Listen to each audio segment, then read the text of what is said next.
Law 5. So much depends on reputation, guard it with your life. Judgment. Reputation is the cornerstone of power. Through reputation alone you can intimidate and win. Once it slips, however, you are vulnerable and will be attacked on all sides. Make your reputation unassailable. Always be alert to potential attacks and thwart them before they happen. Meanwhile, learn to destroy your enemies by opening holes in their own reputations. Then stand aside and let public opinion hang them. Observance of the Law I. During China's War of the Three Kingdoms, AD 207 to 265, the great general Zhuge Liang, leading the forces of the Shu kingdom, dispatched his vast army to a distant camp while he rested in a small town with a handful of soldiers. Suddenly sentinels hurried in with the alarming news that an enemy force of over 150,000 troops under Sima Yi was approaching. With only 100 men to defend him, Zhuge Liang's situation was hopeless. The enemy would finally capture this renowned leader. Without lamenting his fate, or wasting time trying to figure out how he had been caught, Liang ordered his troops to take down their flags, throw open the city gates, and hide. He himself then took a seat on the most visible part of the city's wall, wearing a Taoist robe. He lit some incense, strummed his lute, and began to chant. Minutes later he could see the vast enemy army approaching, an endless phalanx of soldiers. Pretending not to notice them, he continued to sing and play the lute. Soon the army stood at the town gates. At its head was Sima Yi, who instantly recognized the man on the wall. Even so, as his soldiers itched to enter the unguarded town through its open gates, Sima Yi hesitated, held them back, and studied Liang on the wall. Then he ordered an immediate and speedy retreat. The animals stricken with the plague. A frightful epidemic sent to earth by heaven intent to vent its fury on a sinful world, to call it by its rightful name, the pestilence, that acheron-filling vial of virulence had fallen on every animal. Not all were dead, but all lay near to dying, and none was any longer trying to find new fuel to feed life's flickering fires. No foods excited their desires, no more did wolves and foxes rove in search of harmless, helpless prey, and dove would not consort with dove, for love and joy had flown away.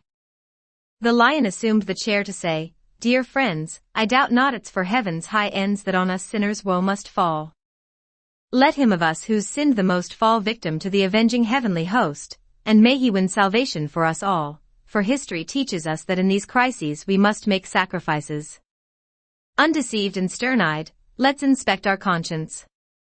As I recollect, to put my greedy appetite to sleep, I've banqueted on many a sheep who'd injured me in no respect, and even in my time been known to try shepherd pie. If need be then, I'll die. Yet I suspect that others also ought to own their sins. It's only fair THNT all should do their best to single out the guiltiest. "Sire, you're too good a king," the fox begins, "such scruples are too delicate.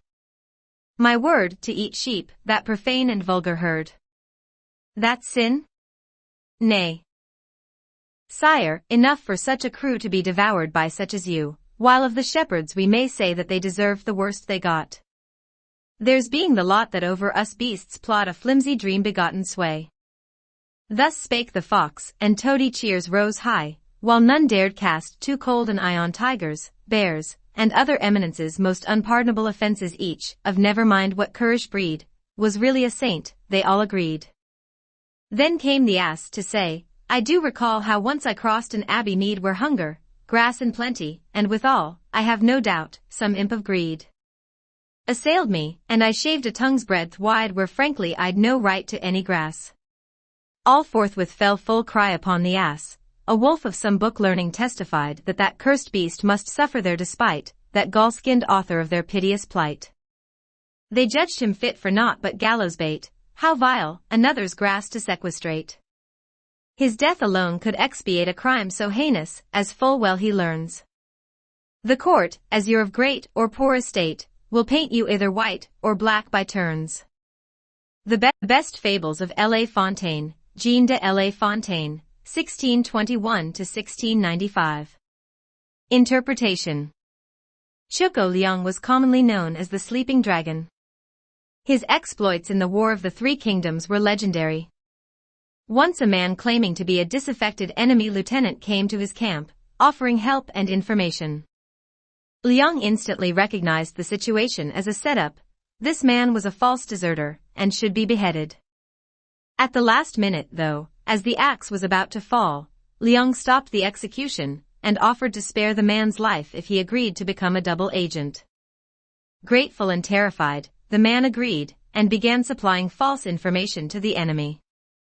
Liang won battle after battle. On another occasion, Liang stole a military seal, and created false documents, dispatching his enemy's troops to distant locations. Once the troops had dispersed, he was able to capture 3 cities, so that he controlled an entire corridor of the enemy's kingdom. He also once tricked the enemy into believing one of its best generals was a traitor, forcing the man to escape and join forces with Liang. The Sleeping Dragon carefully cultivated his reputation of being the cleverest man in China, one who always had a trick up his sleeve. As powerful as any weapon, this reputation struck fear into his enemy.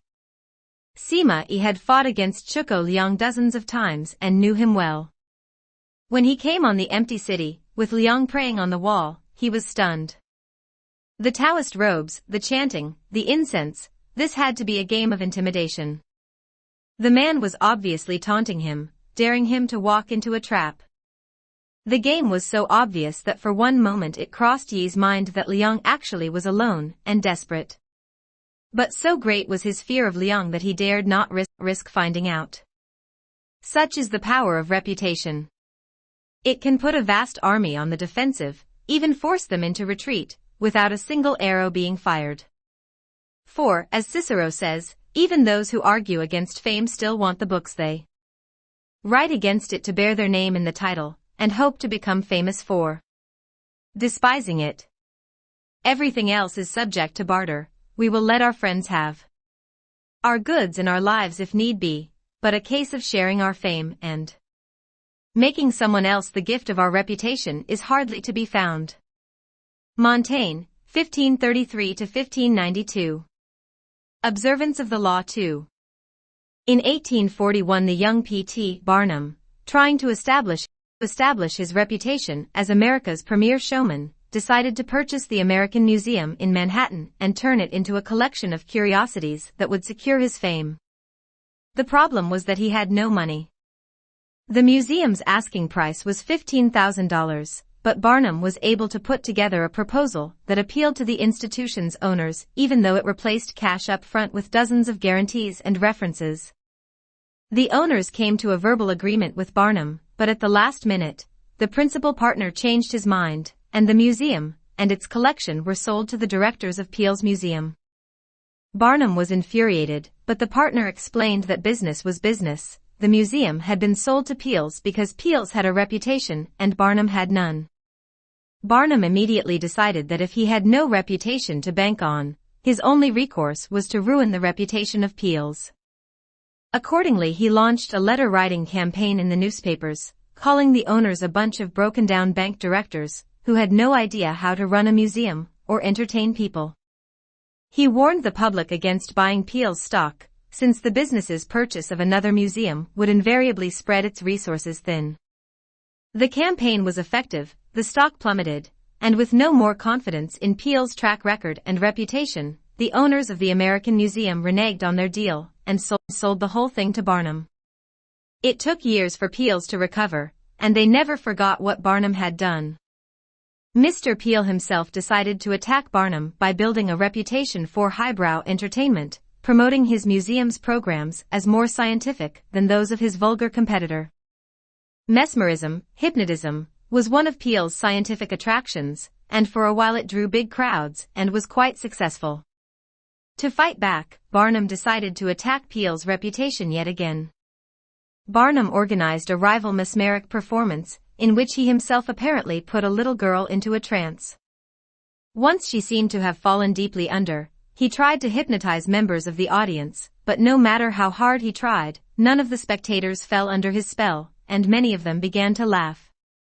A frustrated Barnum finally announced that to prove the little girl's trance was real, he would cut off one of her fingers without her noticing. But as he sharpened the knife, the little girl's eyes popped open, and she ran away, to the audience's delight. He repeated this and other parodies for several weeks. Soon no one could take Peele's show seriously, and attendance went way down. Within a few weeks, the show closed.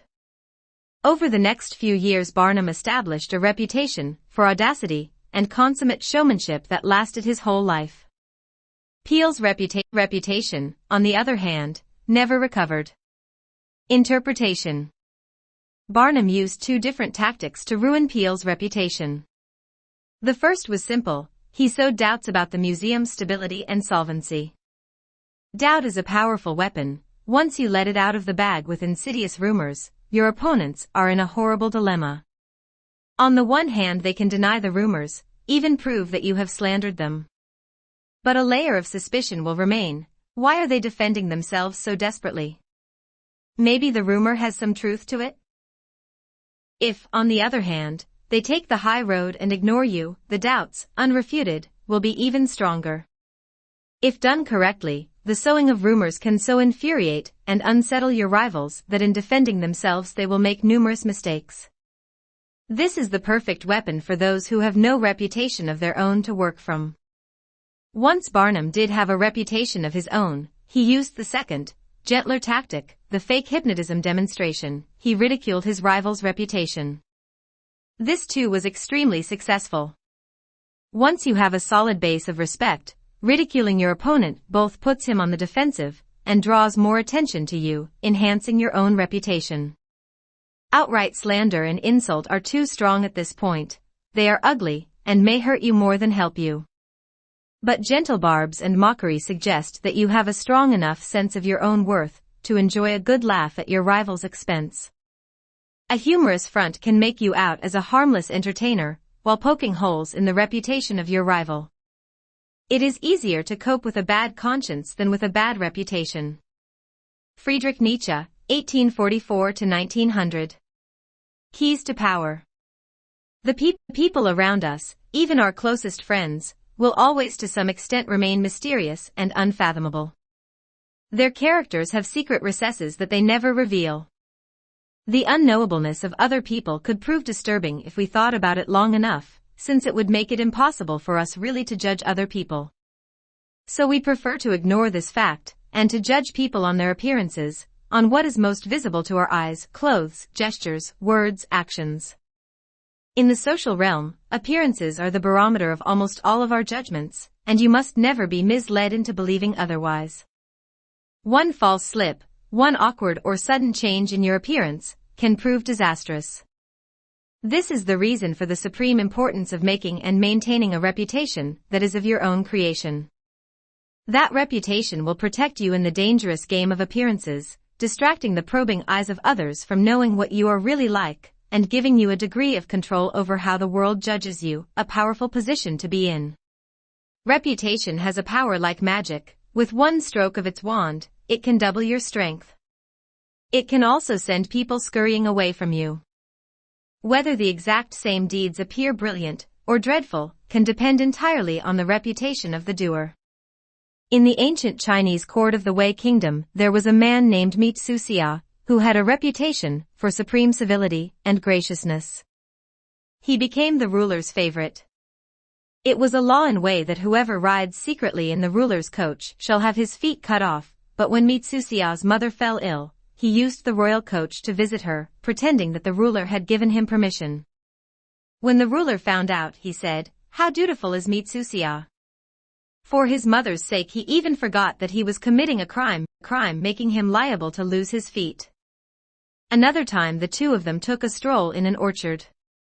Mitsusia began eating a peach that he could not finish, and he gave the ruler the other half to eat. The ruler remarked, "You love me so much that you would even forget your own saliva taste, and let me eat the rest of the peach." Later, however, envious fellow courtiers, spreading word that Mitsusia was actually devious and arrogant, succeeded in damaging his reputation. The ruler came to see his actions in a new light. "This fellow once rode in my coach under pretense of my order," he told the courtiers angrily, "and another time he gave me a half-eaten peach. For the same actions that had charmed the ruler when he was the favorite, Mitsuya now had to suffer the penalties. The fate of his feat depended solely on the strength of his reputation. In the beginning, you must work to establish a reputation for one outstanding quality, whether generosity, or honesty, or cunning. This quality sets you apart and gets other people to talk about you. You then make your reputation known to as many people as possible, subtly, though, take care to build slowly, and with a firm foundation, and watch as it spreads like wildfire. A solid reputation increases your presence and exaggerates your strengths without your having to spend much energy. It can also create an aura around you that will instill respect, even fear. In the fighting in the North African desert, during World War II, the German general Erwin Rommel had a reputation for cunning and for deceptive maneuvering that struck terror into everyone who faced him. Even when his forces were depleted, and when British tanks outnumbered his by 5-1, entire cities would be evacuated at the news of his approach. As they say, your reputation inevitably precedes you, and if it inspires respect, a lot of your work is done for you before you arrive on the scene, or utter a single word. Your success seems destined by your past triumphs. Much of the success of Henry Kissinger's shuttle diplomacy rested on his reputation for ironing out differences. No one wanted to be seen as so unreasonable that Kissinger could not sway him. A peace treaty seemed a fait accompli as soon as Kissinger's name became involved in the negotiations. Make your reputation simple and base it on one sterling quality. This single quality, efficiency, say, or seductiveness, becomes a kind of calling card that announces your presence and places others under a spell. A reputation for honesty will allow you to practice all manner of deception. Casanova used his reputation as a great seducer to pave the way for his future conquests. Women who had heard of his powers became immensely curious and wanted to discover for themselves what had made him so romantically successful. Perhaps you have already stained your reputation, so that you are prevented from establishing a new one. In such cases it is wise to associate with someone whose image counteracts your own, using their good name to whitewash and elevate yours. It is hard, for example, to erase a reputation for dishonesty by yourself, but a paragon of honesty can help. When P.T. Barnum wanted to clean up a reputation for promoting vulgar entertainment, he brought the singer Jenny Lind over from Europe. She had a stellar, high-class reputation, and the American tour Barnum sponsored for her greatly enhanced his own image. Similarly, the great robber barons of 19th-century America were long unable to rid themselves of a reputation for cruelty and mean-spiritedness. Only when they began collecting art, so that the names of Morgan and Frick became permanently associated with those of Da Vinci and Rembrandt, were they able to soften their unpleasant image. Reputation is a treasure to be carefully collected and hoarded. Especially when you are first establishing it, you must protect it strictly, anticipating all attacks on it. Once it is solid, do not let yourself get angry or defensive at the slanderous comments of your enemies. That reveals insecurity, not confidence in your reputation. Take the high road instead, and never appear desperate in your self-defense. On the other hand, an attack on another man's reputation is a potent weapon, particularly when you have less power than he does. He has much more to lose in such a battle, and your own thus far small reputation gives him a small target when he tries to return your fire. Barnum used such campaigns to great effect in his early career. But this tactic must be practiced with skill. You must not seem to engage in petty vengeance. If you do not break your enemy's reputation cleverly, you will inadvertently ruin your own. Thomas Edison, considered the inventor who harnessed electricity, believed that a workable system would have to be based on direct current, DC. When the Serbian scientist Nikola Tesla appeared to have succeeded in creating a system based on alternating current, AC, Edison was furious. He determined to ruin Tesla's reputation by making the public believe that the AC system was inherently unsafe and Tesla irresponsible in promoting it. To this end he captured all kinds of household pets and electrocuted them to death with an AC current. When this wasn't enough, in 1890 he got New York State prison authorities to organize the world's first execution by electrocution using an AC current. But Edison's electrocution experiments had all been with small creatures, the charge was too weak, and the man was only half killed. In perhaps the country's cruelest state-authorized execution, the procedure had to be repeated. It was an awful spectacle. Although, in the long run, it is Edison's name that has survived, at the time his campaign damaged his own reputation more than Tesla's. He backed off. The lesson is simple: never go too far in attacks like these, for that will draw more attention to your own vengefulness than to the person you are slandering. When your own reputation is solid, use subtler tactics, such as satire and ridicule, to weaken your opponent, while making you out as a charming rogue. The mighty lion toys with the mouse that crosses his path. Any other reaction would mar his fearsome reputation. Image. A mine full of diamonds and rubies. You dug for it, you found it. And your wealth is now assured. Guard it with your life. Robbers and thieves will appear from all sides. Never take your wealth for granted and constantly renew it. Time will diminish the jewel's luster and bury them from sight. Authority, therefore I should wish our courtier to bolster up his inherent worth with skill and cunning, and ensure that whenever he has to go where he is a stranger, he is preceded by a good reputation. For the fame which appears to rest on the opinions of many fosters a certain unshakable belief in a man's worth, which is then easily strengthened in minds already thus disposed and prepared. Baldassare Castiglione, 1478–1529. Reversal. There is no possible reversal. Reputation is critical, there are no exceptions to this law. Perhaps, not caring what others think of you, you gain a reputation for insolence and arrogance, but that can be a valuable image in itself. Oscar Wilde used it to great advantage. Since we must live in society, and must depend on the opinions of others, there is nothing to be gained by neglecting your reputation. By not caring how you are perceived, you let others decide this for you. Be the master of your fate, and also of your reputation.